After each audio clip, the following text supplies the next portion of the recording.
you've got quite the resume as, the go-to awards MC. I'm convinced people have you on speed dial for this. A night like before you have to go on stage. Night before is usually pretty calm. The worst part is the 7 days before.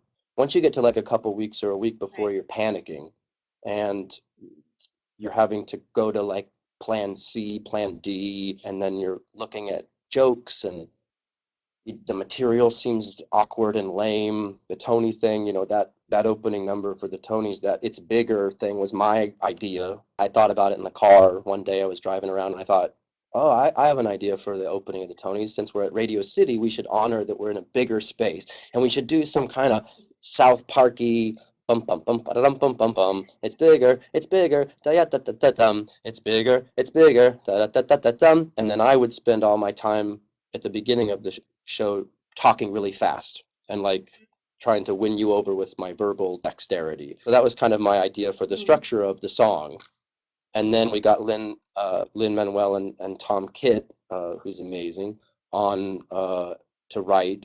And then they start writing, and it's different from what it was gonna be, and that's not what I meant, and that Mhm. can be beaten, and is this even a good idea? And getting all these casts to be a part of it, and will they even know what they're gonna do? And there's no time to rehearse with them because they're doing their shows. And Mike Tyson, is that good or is that like bad? Like I did, and so it's that, and that's 7 days out. I'm learning the choreography, and I don't my body feels weird, and you're like, is this a terrible idea? Is this not even? Is this gonna Mhm. just crash and burn? And you still don't know until like 4 days out, 3 days out. The way the Tonys work is crazy because all of the performances are Mhm. pretty set because they're performances by the cast that do those performances every single night. So they're good, they know it, Right. they're solid, they're amazing. So it's really the onus is on you to make your numbers happen quickly. So like Tetris, you're like, okay, that's locked in, and you're like, okay, I met with that guy. Oh, we don't get this guy, we don't Right. get him till Saturday. And okay, so I think I know this part and this part. I don't have any idea about this part. And I think I know this part. I was just so happy that that went so well. It was so fun to do it. There was magic tricks. We did that magic trick and it failed 4 times. Like it failed every time we were going to do it. And everyone's panicking, like, what do we do? Like, we have to do it. It's now, we've done the orchestrations, so it's in there. And it worked great. You just have to stay calm and look at the clock. Hosting's a lot about the clock because when Vanya, Sonia, Masha, and Spike wins, and then they get up and they have 90 seconds to talk, and the producer talks for more than 90 seconds and then Mhm. introduces Chris Durang. You can't cut Chris Durang off. I think we ran like 7 minutes long on the show, but it's too good. You can't cut Cyndi Lauper's speech. You know what I mean? Like you just have to. It's an award show, so you have to.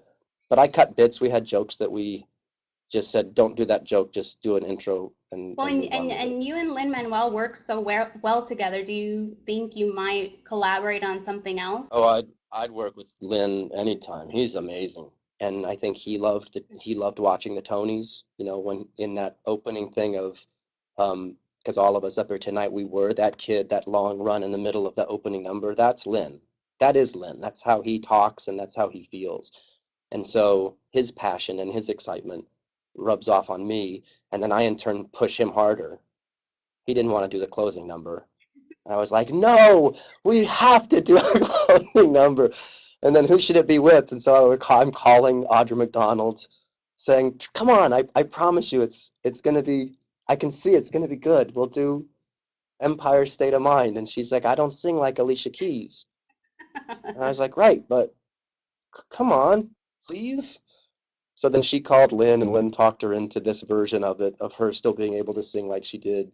And then Lynn, 36 hours before the thing is frantically trying to come up with rhymes for possibilities, and then they're backstage during the show beating those rhymes. It's just the That's Tonys is awesome. really fun.